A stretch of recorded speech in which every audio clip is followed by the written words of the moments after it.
नेहाभिक्रमनाशोऽस्ति प्रत्यवायो न विद्यते स्वल्पमप्यस्य धर्मस्य त्रायते महतो भयात् नेहाभिक्रमनाशोऽस्ति प्रत्यवायो न विद्यते स्वल्पमप्यस्य धर्मस्य ತ್ರಾಯತೆ ಮಹತೋ ಭಯಾತ್. ಎಲ್ಲರಿಗೂ ನಮಸ್ಕಾರ. ಈ ದಿನದ ಸೆಷನನ್ನು ಶುರು ಮಾಡೋಣ. ಒಂದು ಸಣ್ಣ ಪ್ರಾರ್ಥನೆ ಜೊತೆಯಲ್ಲಿ ಪ್ರಾರಂಭ ಮಾಡೋಣ. ನೇರವಾಗಿ ಕೂತ್ಕೊಳ್ಳಿ, ಕಣ್ಣು ಮುಚ್ಚಿರಲಿ. ಸಾಕ್ಷಾತ್ ಕೃಷ್ಣನನ್ನು, ಭಗವಂತನನ್ನು ನಿಮ್ಮ ಅಂತರಂಗದಲ್ಲಿ ಅನುಭವಕ್ಕೆ ತಂದ್ಕೊಳ್ಳಿ. ಆತ್ಮೀಯ ಸಖನ ರೂಪದಲ್ಲಿ, ಬಂಧುವಿನ ರೂಪದಲ್ಲಿ, ತ್ವಮೇವ ಮಾತಾ ಪಿತಾ ತ್ವಮೇವ, ತ್ವಮೇವ ಬಂಧುಶ್ಚ ಸಖಾ ತ್ವಮೇವ, ತ್ವಮೇವ ಸರ್ವಂ ಮಮ ದೇವ ದೇವ. ಪ್ರೇಮದಿಂದ, ಭಕ್ತಿಯಿಂದ ಭಗವಂತನನ್ನು ಕರೀರಿ. ದುಃಖದಿಂದ ಕರಿಬೇಡಿ, ಆರ್ತರಾಗಿ ಕರಿಬೇಡಿ, ಅಸಹಾಯಕರಾಗಿ ಕರಿಬೇಡಿ. ಭರವಸೆಯಿಂದ ಕರೀರಿ, ಪ್ರೇಮದಿಂದ ಕರೀರಿ, ಪರಿಶುದ್ಧವಾದ ಭಾವದಿಂದ ಕರೆಯಿರಿ. ಸ್ನೇಹಿತನಂತೆ ಕರೆಯಿರಿ, ತಂದೆಯಂತೆ ಕರೆಯಿರಿ, ಮಗುವಿನಂತೆ ಕರೆಯಿರಿ.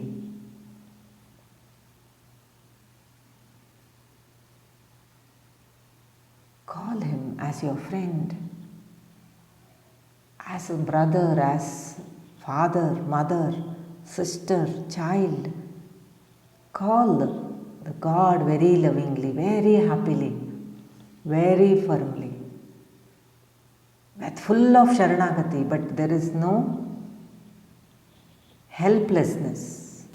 It is only love, it's only happiness. Let us invoke for the divine blessings to the Supreme God, the Divine Father, Divine Mother, Lord Krishna, Lord Dhanvantari. We humbly invoke your great, great blessings, guidance, help and protection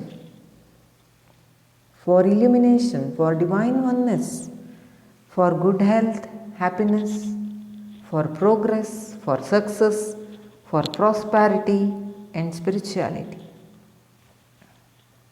We thank you in full faith. We also invoke the divine blessings of Sadguruji Grandmaster Chova Koksui and all his great teachers, holy masters, holy angels, spiritual helpers. We thank you in full faith. We thank you.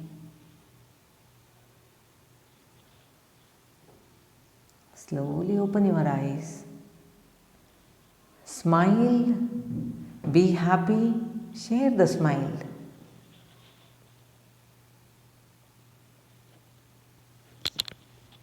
That's beautiful experience, alva. When you call God happily, you feel that happiness, you feel that joy. Okay? ಭಕ್ತಿ ಅಂದರೆ ಸಾಮರ್ಥ್ಯ, ಭಕ್ತಿ ಅಂದರೆ ಶಕ್ತಿ. ಭಕ್ತಿ ಯಾವತ್ತೂ ಕೂಡ helplessness ಆಗಿರಲ್ಲ. It's a strength. ಭಕ್ತಿ ಈಸ್ ಸ್ಟ್ರೆಂತ್. ಭಕ್ತಿ is power.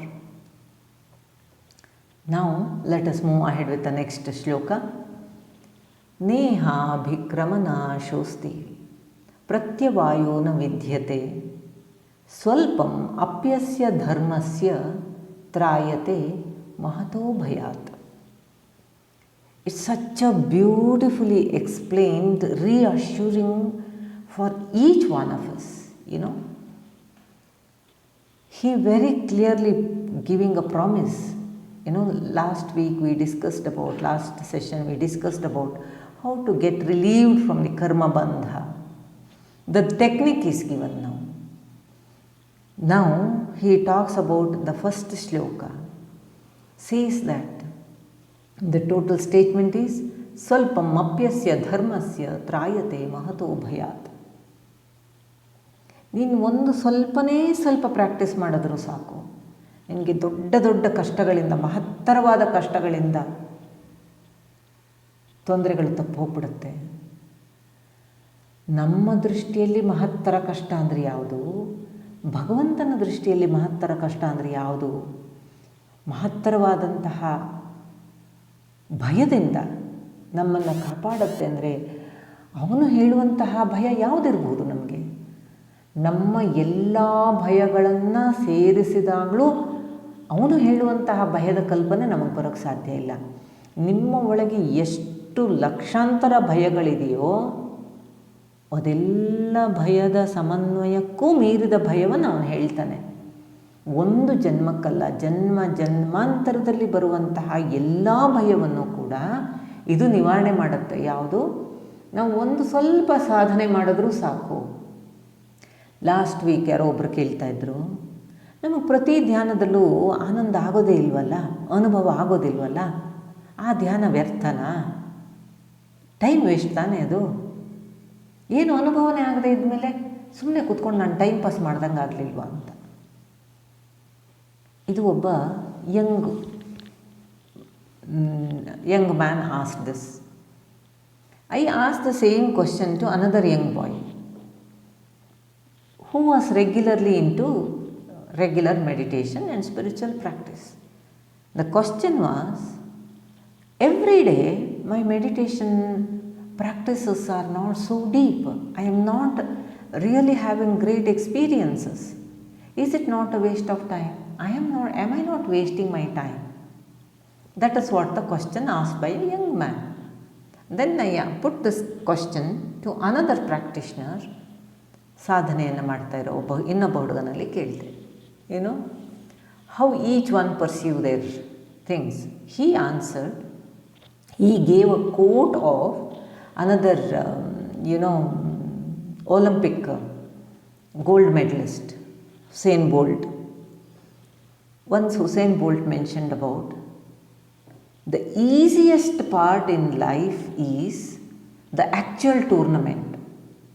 The toughest part is practice.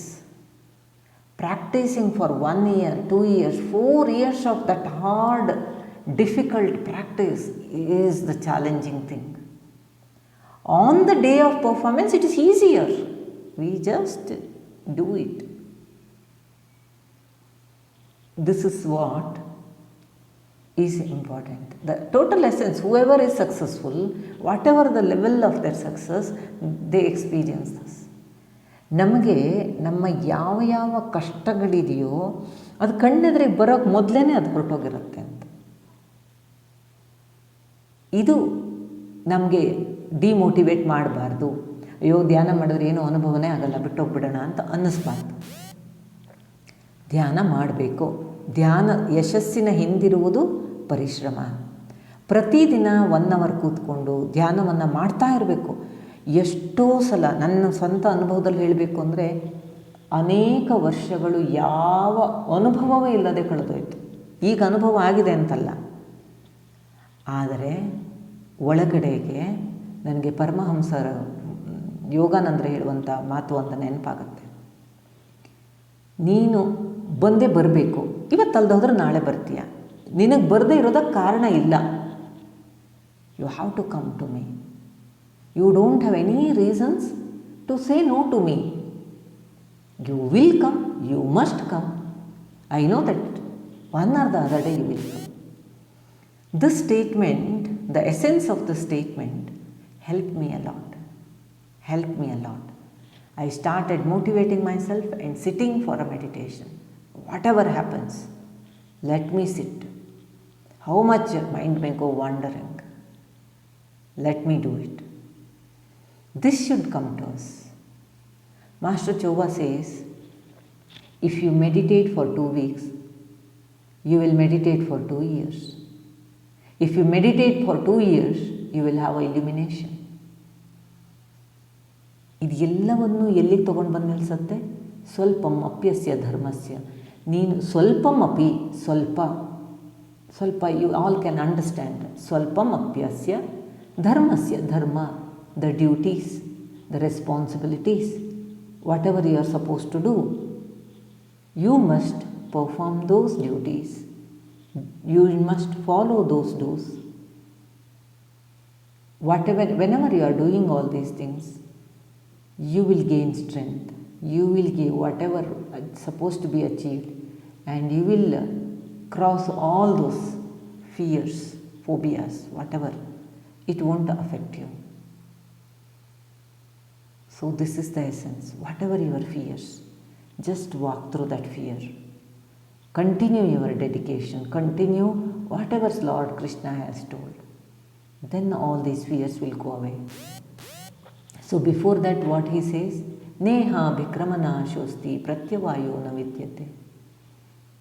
The wisdom whatever is given to you, if you practice these things, you won't have any sins, any doshas.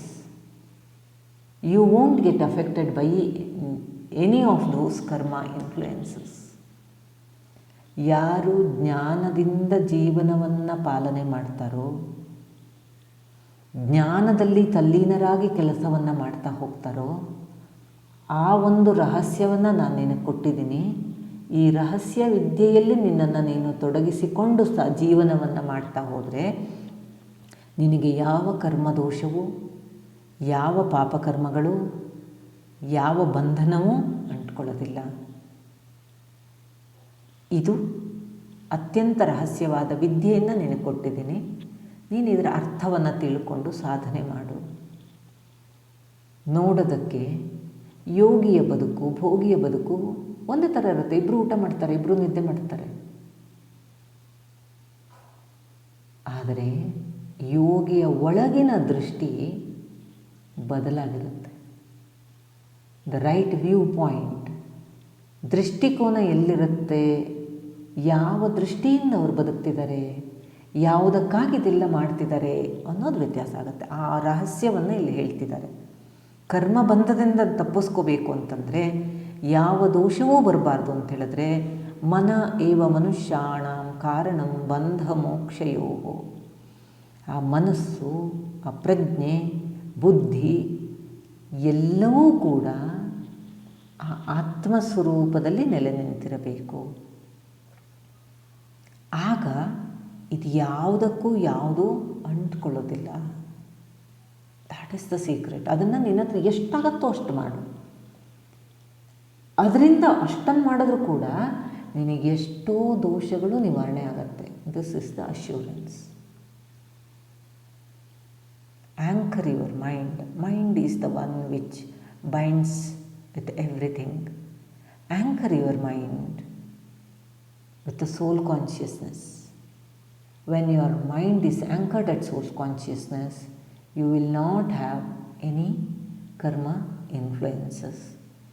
When your mind is anchored at the soul consciousness, you recognize yourself as a soul, you recognize everyone as a soul, and you experience oneness with everyone.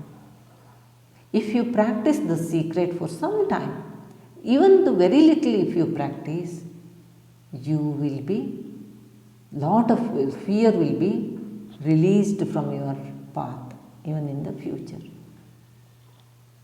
So repeatedly tell yourself, anytime when you get a fear, when you get conflict, when you feel you are shaken, anything is affecting you, immediately you shift your consciousness to the soul consciousness and say, I am the soul. Shivoham, Shivoham, Shivoham. Experience oneness at that soul consciousness, and your approach, your life, looking at your life will be different. Now let us go to the next one. Vyavasayatmika buddhihi buddhirekeha kurunandana bahushaka hyanantasya. Buddhihi, buddhyo vyavasayatmika. Vyavasaya, twice this word is used. Vyavasayatmika buddhihi ekeha kurunandana. Vyavasayatmika sthira buddhihi dhrudha buddhihi nischala buddhihi eka buddhihi. ಇದೆಲ್ಲದೂ similar words. ಇದೆಲ್ಲವೂ ಕೂಡ ಮನಸ್ಸು ಎಲ್ಲಿ ನಿಂತಿರುತ್ತೆ. ಒಬ್ಬ ಏಕದೃಷ್ಟಿ ಇರುವವನಿಗೆ ಮನಸ್ಸು ಅಲ್ಲಾಡೋದಿಲ್ಲ. ಅವನಿಗೆ ಕೃಷ್ಣ ಅಂದರೆ ಕೃಷ್ಣ ಅಷ್ಟೇ, ಆತ್ಮ ಅಂದರೆ ಆತ್ಮ ಸ್ವರೂಪ ಅಷ್ಟೇ. ಅದರಲ್ಲಿ ಎರಡಿಲ್ಲ. ಏಕ ಗುರಿ, ಏಕದೃಷ್ಟಿ, ಏಕ ಮಾರ್ಗ, ಏಕ ಶ್ರದ್ಧೆ. Everything is only one. No second one. ಅದ್ವೈತ, no duality. So he is firm, he is stable. ಬಹುಶಾಖಾಹ್ಯನಂತಾಶ್ಚ ಅಂತ ಹೇಳ್ಬಿಡ್ತಾನೆ. ಈ ವ್ಯವಸಾಯಾತ್ಮಕವಾದ ಬುದ್ಧಿ ಇಲ್ಲದೆ ಇದ್ದವನಿಗೆ ಮನಸ್ಸು 10 ಕಡೆ ಹೋಗುತ್ತೆ, ಚಂಚಲಗೊಳ್ಳುತ್ತೆ. ಅದನ್ನು ಸ್ಥಿರವಾಗಿ ತರಬೇಕು, ಏಕ ಕಡೆಗೆ ತರಬೇಕು. ಅದನ್ನು ತೊಗೊಂಡು ಬರೋದು ಅಂತಂದರೆ, ನಾವು ಈ ದೇವರನ್ನು ನಂಬ್ತೀವಿ, ಅವರನ್ನು ಬಿಟ್ಟು ಬೇರೆಯವ್ರನ್ನ ನಂಬಬಾರ್ದಲ್ವಾ. ನಮಗೆ ಒಂದೊಂದು ಧರ್ಮವನ್ನು ನಂಬ್ಕೊಂಡಿದ್ದೀವಿ, ಅದನ್ನು ಬಿಟ್ಟು ಬೇರೆದು ಬರಬಾರ್ದಲ್ವ. ಧರ್ಮ ಕಂಡುಕೊಳ್ಳೋದಲ್ಲ, ದೇವರ ಹೆಸರಿಗೆ ಅಂಟ್ಕೊಳ್ಳೋದಲ್ಲ, ಯಾವುದೋ ಒಂದು ಮಾರ್ಗಕ್ಕೆ ಅಂಟ್ಕೊಳ್ಳೋದಲ್ಲ, ಸತ್ಯಕ್ಕೆ ಅಂಟ್ಕೊಳ್ಳೋದು, ಸತ್ವಕ್ಕೆ ಅಂಟ್ಕೊಳ್ಳೋದು. ಸತ್ವವನ್ನು, ಅದನ್ನು ಬ್ರಹ್ಮ ಅಂತ ಹೇಳ್ತಾರೆ. ಬ್ರಹ್ಮ ಅಂತಂದರೆ ದ ಅಲ್ಟಿಮೇಟ್ ಟ್ರೂತ್, ಬ್ರಹ್ಮ ಜಿಜ್ಞಾಸೆ, ಬ್ರಹ್ಮ ಸತ್ಯ ಅಂತ ಹೇಳ್ತಾರೆ. That is not the image. 4 ತಲೆ ಇರುವಂತಹ ಒಂದು ಚಿತ್ರವನ್ನು ಇಟ್ಕೊಂಡು ಇದೇ ಬ್ರಹ್ಮ ಅಂತಲ್ಲ. ಆ ಒಂದು ಎಸೆನ್ಸನ್ನು, the ultimate essence, whatever we call it, it is called as Brahma, atma, the ultimate. ಅದನ್ನು ಒಮ್ಮೆ ಅದರಲ್ಲಿ ನಿಶ್ಚಯವಾದ ಬುದ್ಧಿಯನ್ನು ಇಟ್ಟರೆ ಬುದ್ಧಿ ಇನ್ನೆಲ್ಲೂ ಹೋಗಬಾರ್ದು, ಹೋಗೋದಿಲ್ಲ. ಅಲ್ಲಿಂದ ತೆಗೆದ್ರೆ ಎಲ್ಲ ಕಡೆಗೂ ಹೋಗುತ್ತೆ. ಸೀಕ್ರೆಟ್ ಹೇಗೆ ಅಂತಂದರೆ, ಒಮ್ಮೆ ಆತ್ಮದಲ್ಲಿ ಮನಸ್ಸು ಸ್ಥಿರವಾಯಿತು ಅಂದರೆ ಅಲ್ಲೇ ನಿಲ್ಲತ್ತೆ. ಒಮ್ಮೆ ಅದನ್ನು ತೆಗೆದು ಅಲ್ಲಿಂದ ನಾವು ಬೇರೆ ಕಡೆಗೆ ಆ್ಯಂಕರ್ ಮಾಡಿದ್ವಿ ಅಂದರೆ ಎಲ್ಲ ಕಡೆಗೂ ಹೋಗುತ್ತೆ. How do we do it? Now please, wherever you are, please sit straight. Let us do one simple experiment. Now, when I am explaining this, your mind is wandering too many places, too many things. If you have heard Bhagavad Gita commentary by so many people, your mind also will be comparing this one, that one. ಓ, ಅವ್ರು ಹಾಗೆ ಹೇಳಿದ್ರು, ಇವ್ರು ಹೀಗೆ ಹೇಳಿದ್ರು, ಇವರೇನೋ ಹೀಗೆ ಹೇಳ್ತಿದ್ದಾರಲ್ಲ ಅಂತ. Mind, that is the nature of the mind, wandering, jumping from one thought to another, one place to another. Okay, now please sit straight. We want to experience that eka buddhi, dhrida buddhi, nischala buddhi, nischaya buddhi. Okay, sit straight. Now, the only one thing which is the moment is your breath. Rest of things should be stable. ಉಸಿರಿಗೆ ಮಾತ್ರ ಅವಕಾಶ ಇದೆ ಓಡಾಡೋಕ್ಕೆ, ಬಾಕಿ ಯಾವುದಕ್ಕೂ ಅವಕಾಶ ಇಲ್ಲ. ಶರೀರವನ್ನು ಸ್ಥಿರ ಮಾಡಿ, ಅಲ್ಲಾಡಿಸ್ಬೇಡಿ. ಕೈ, ಕಾಲು, ತಲೆ ಎಲ್ಲ ನೇರವಾಗಿ ಇಟ್ಬಿಡಿ. ಯಾವುದು ಏನೂ ಅಲ್ಲಾಡಬಾರ್ದು. ನಿಮ್ಮ ಅನುಭವಕ್ಕೆ ಬರ್ಬೋದಾದ್ದು ನಿಮ್ಮ ಉಸಿರಾಟ, ಅದು ಮಾತ್ರ ಅಲ್ಲಾಡ್ಬೋದು, ಅಲ್ಲಾಡಬೇಕು, ಅದು ಓಡಾಡಬೇಕದು. ಓಕೆ, ನೇರವಾಗಿ ಕೂತ್ಕೊಂಡಿದ್ದೀರಾ. ನಿಮ್ಮ ಮೂಗಿನ ತುದಿಯ ಮೇಲೆ ಗಮನ ಇಡಿ. ಬೇಕಾದರೆ ಒಮ್ಮೆ ಮೂಗು ತುದಿಯನ್ನು ಟಚ್ ಮಾಡಿ ಮೂಗಿನ ತುದಿ ಮೇಲೆ ಗಮನ ಇಡಿ. ಈ 2 ಮೂಗಿನ ಹೊಳ್ಳೆಗಳನ್ನು ಸಪ್ರೇಟ್ ಮಾಡುವಂತಹ ಒಂದು ವಾಲ್ ಇದೆ ಮೂಗಿಗೆ. There is a wall between 2 nostrils. Concentrate on that nostril.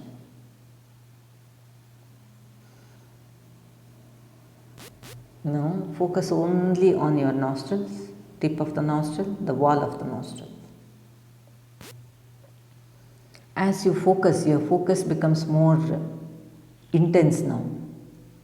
You can sense the air is touching your nostril, the wall, and while coming out also it is touching. ಉಸಿರು ಒಳಗೆ ಹೋಗಬೇಕಾದ್ರೂ ಮೂಗಿನ ಹೊಳ್ಳೆಗಳನ್ನು ಸ್ಪರ್ಶ ಮಾಡ್ತಿದೆ, ಉಸಿರು ಹೊರಗೆ ಬರಬೇಕಾದ್ರೂ ಸ್ಪರ್ಶ ಮಾಡ್ತಿದೆ.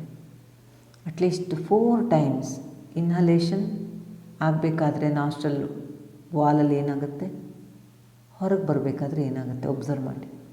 Just concentrate on the nostrils. ಒಳಗೆ ಹೋಗಬೇಕಾದ್ರೆ ಅದರ ಸ್ಪರ್ಶ ಹೇಗಿದೆ, ಹೊರಗೆ ಬರಬೇಕಾದ್ರೆ ಹೇಗಿದೆ, ದ ಸೆನ್ಸೇಷನ್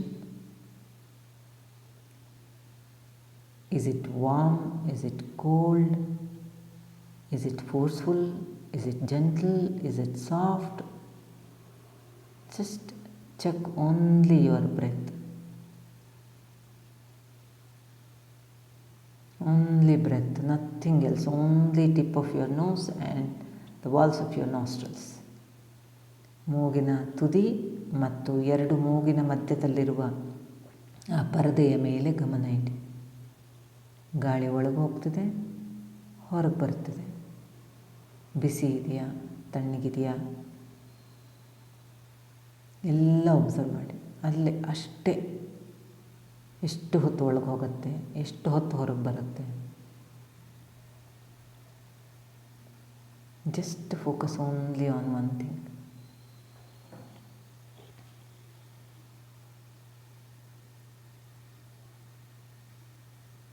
That's excellent.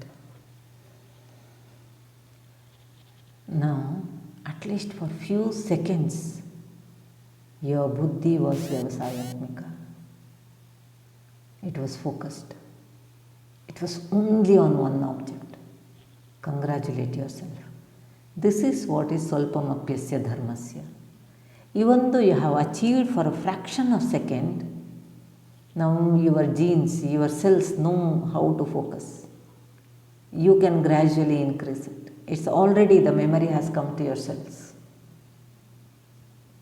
ಒಂದು ಕ್ಷಣದಲ್ಲಿ ನೀವು ಏಕಾಗ್ರತೆ ಬಂದಿದ್ದರೂ ಕೂಡ ನಿಮ್ಮ ಈಗ ಆಲ್ರೆಡಿ ನಿಮ್ಮ ಇಡೀ ವ್ಯವಸ್ಥೆಯಲ್ಲಿ ಏಕಾಗ್ರತೆಯ ಅನುಭವ ಆಗೋಯಿತು. ಅದು ನೀವು ಯಾವಾಗಲೇ ಪ್ರಯತ್ನ ಪಟ್ಟರೂ ಆ ಅನುಭವ ಮತ್ತೆ ಜಾಸ್ತಿ ಆಗ್ತಾ ಹೋಗುತ್ತೆ. You can enhance your focus. ವ್ಯವಸಾಯಾತ್ಮಕ ದೃಢ ಬುದ್ಧಿಯನ್ನು ಜಾಸ್ತಿ ಮಾಡ್ತಾ ಹೋಗ್ಬೋದು. That is the secret. So it's all linked. The technique is one of the technique is this.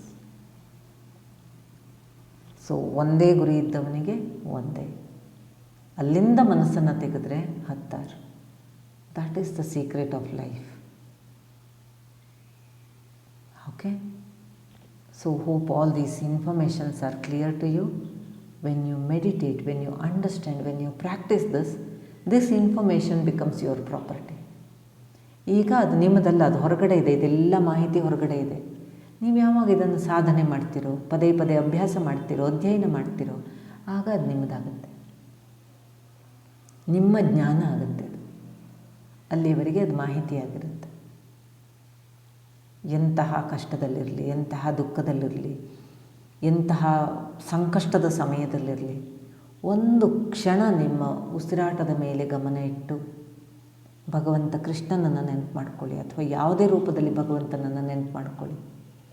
ನೀನೇ ಪ್ರಾಮಿಸ್ ಮಾಡಿದೆಯಲ್ಲಪ್ಪ, ಸ್ವಲ್ಪ ಸಾಧನೆ ಮಾಡಿದ್ರೂ ನನ್ನನ್ನು ಮಹತ್ತರವಾದ ಸಂಕಷ್ಟದಿಂದ ನಿವಾರಣೆ ಮಾಡಿಕೊಡ್ತೀಯ ಅಂಥೇಳಿ ನಾವು I am available, I am ready, help me. ಆ ಒಳಗಡೆ ಸ್ಪಷ್ಟವಾದ ಭರವಸೆ ಬರಬೇಕು. ಅದನ್ನೇ ಏಕದೃಷ್ಟಿ ಅಂತ ಹೇಳೋದು. ಅಂತಹ ನಿಶ್ಚಲವಾದ ನಂಬಿಕೆ, ಅಖಂಡವಾದ ನಂಬಿಕೆ ಬಂದೇ ಬರಬೇಕು ಮನಸ್ಸಿಗೆ. ಓಕೆ. ಇದಿಷ್ಟನ್ನು ಹೇಳಿಕೊಂಡು ಇವತ್ತಿನ ಸೆಷನ್ನನ್ನು ಮುಗಿಸೋಣ. ಸ್ವಲ್ಪಮಪ್ಯಸ್ಯ ಧರ್ಮಸ್ಯ ತ್ರಾಯತೆ ಮಹತೋ ಭಯಾತ್. ನೀವು ಒಂದು ಮಾಡಿದಂತಹ ಯಾವ ಸಾಧನೆಯೂ ಎಂದಿಗೂ ವ್ಯರ್ಥ ಆಗೋದಿಲ್ಲ. ಅಷ್ಟೆಲ್ಲ ಮಾಡಿದೆ ಎಲ್ಲೋಯಿತು ಅಂತ ಎಂದೂ ಪ್ರಶ್ನೆ ಮಾಡ್ಕೋಬೇಡಿ. ಮಾಡಬೇಕಾದ್ದನ್ನು ಮಾಡಬೇಕಾದ ರೀತಿಯಲ್ಲಿ ಮಾಡಿದ್ದಿದ್ರೆ ಅದಾಗಬೇಕಾದ ರೀತಿಯಲ್ಲಿ ಆಗೇ ಆಗತ್ತೆ. ಇದು ವಿಶ್ವದ ನಿಯಮ. Law of cause and effect is ruling, governing the whole universe. We are not exception for this rule. Either we do good or bad, whatever we do, the effect will come back. It will come back with its own effect. So cause and effect, karya karana. Okay. If you have any questions, please place it in the group, or we can have one question answer session. If there are a lot of questions, next one of the session ಅಲ್ಲಿ ನಿಮಗೆ question ಇದ್ದರೆ ಮಾತ್ರ question answer session ಇಟ್ಕೊಳ್ಳೋಣ, ಇಲ್ಲದೇ ಇದ್ದರೆ ಬೇಡ. Is this session useful? Are you able to utilise these techniques? ಅಥವಾ ನಿಮಗೆ ಇನ್ನೂ ಏನಾದರೂ ಕಾನ್ಫ್ಲಿಕ್ಟ್ಸ್ ಇರುತ್ತಾ? ನಿಮ್ಮ ಸಂಕಷ್ಟದ ಸಮಯದಲ್ಲಿ ಉಪಯೋಗಿಸ್ಕೊಳ್ಳೋಕ್ಕಾಗ್ತಿದೆಯಾ? ಇದೆಲ್ಲವನ್ನು ನೀವು ಹಂಚಿಕೊಂಡಾಗ ನಿಮಗೇನು ಬೇಕೋ ಅದು ಸಿಗ್ತಿದೆಯೋ ಅಥವಾ ಬೇರೆ ಏನೇನಾದರೂ ಬೇಕಾಗಿದೆಯಾ ಅನ್ನೋದು ನಮ್ಗೆ ಅರ್ಥ ಆಗುತ್ತೆ. I am just asking your feedback, your questions are your experience. Share your experience in Telegram group. Are you able to utilize it? Is it helping you? Are you able to change your inner approach, your viewpoints, way of looking at life? Have you become better in your personal life, family life, professional life? Or do you need any other help, support? You please share all these things in the group so that it will help us to take it forward. Okay, ಎಲ್ಲರಿಗೂ ನಮಸ್ತೆ. ಈಗ ಮುಂದಕ್ಕೆ ಹೋಗೋಣ. Thank you.